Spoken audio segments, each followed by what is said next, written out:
I'm walking on the street and I would think that a drone flying over me in a city is scary, and that, it could hit something. Is it really that scary or dangerous? Well, what I know for sure is new for everybody. But right now, between the regulation that is still quite fluid around the world, but is getting settled down, and the industry advancement is becoming safer and safer.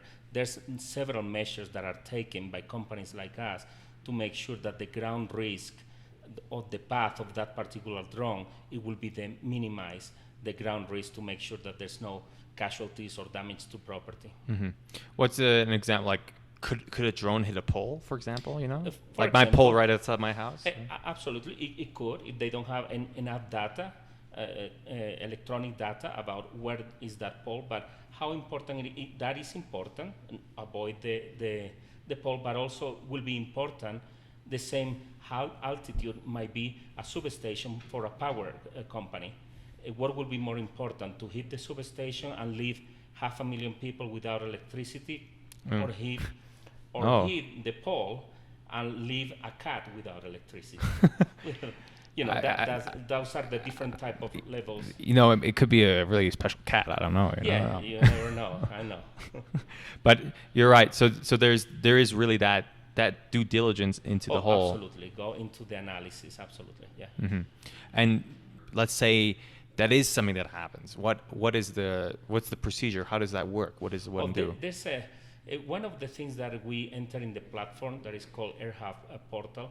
We enter not only the aerospace data available from airports around the area of operations, but also all the information from the GIS department of a particular city or a particular municipality. We may enter all that data, and we will combine that information to create a profile of what is the risk on every particular hexagon. All this thing goes by hexagon, funny to mention, but that's how it goes. And we will determine at that point, two obstacles could be quite different from the point of view of ground risk, like I was saying, a light pole or a substation of power. Both are obstacles, but one is much more important than the other one. Mm-hmm.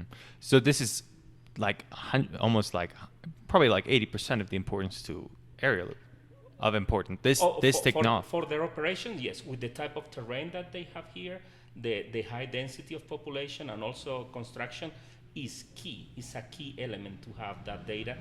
And remember, most of their operation is what is called beyond visual line of sight. Yeah.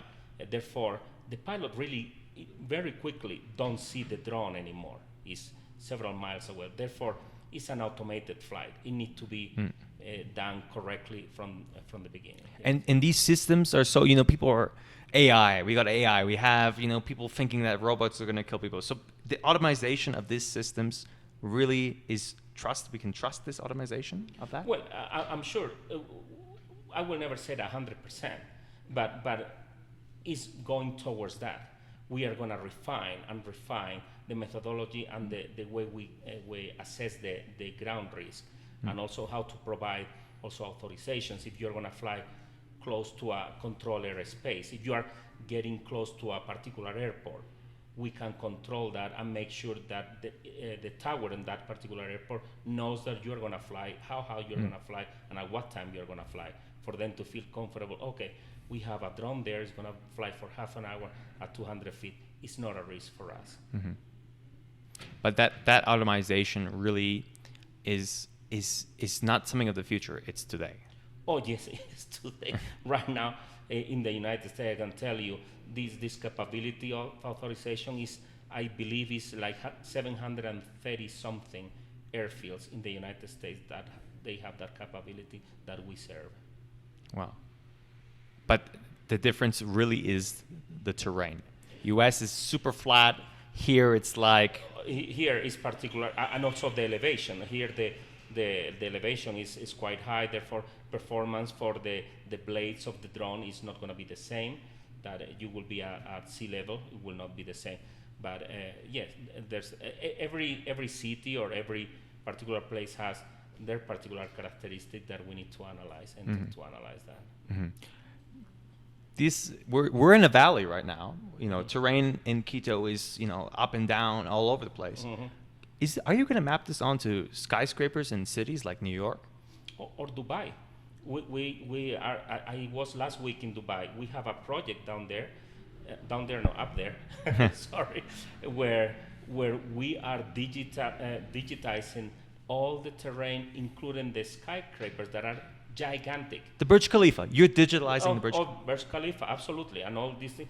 The Khalifa, the Burj Al Arab, everything is digitized. Is digitized to have an understanding of not only the terrain and obstacle, but also what it is, what type of risk it is. Once going back, is this a critical infrastructure or it is not? And that will give a grading to that particular risk. We know someone that's building buildings in Honduras, and they're going to put drone landing sites on the top of their buildings. Talking about the Burj Khalifa, is that possible that you can land a drone on the top of the Burj Khalifa with what you're doing? Oh, well, Burj Khalifa probably not, because it's a spike. is not going to be possible there. But we are entering right now in a contract with an entity in Dubai to make sure that we have a great assessment of potential vertiports all over the city, all over the Emirate, and also we are engaging also the Emirate of Abu Dhabi for kind of the same reason. So this terrain technology enables a drone in the likes of Dubai to go from 0 to, let's say, 160 floors. Well, you need to understand the limitation for flights of drones. It will be 400 feet. What it will do, if you encounter a Burj Khalifa, you will avoid it. You will go around. You will not fly over. But can that be possible where a drone can deliver? I mean, not on the spike naturally, but on let's say a floor with a terrace. No, that will never happen. That will. I mean, I will not be here when that happens. Let's put it that way. Why do you say it can never happen? I think there's a lot of room needed for the approach of a drone to be able to land in a safe way, and you need to account for malfunctions. Therefore, I don't think vertiport regulations and criteria for building need to be taken into place. That is also developing. It's not like an heliport. It's similar to an heliport, but it's different. And still ICAO, the international body on this type of matters, they don't have a defined thing right now. And even if it's defined, the industry is still very fluid. Therefore, changes are coming for sure. What they might be, we might not know, but they are coming. Changes for the better.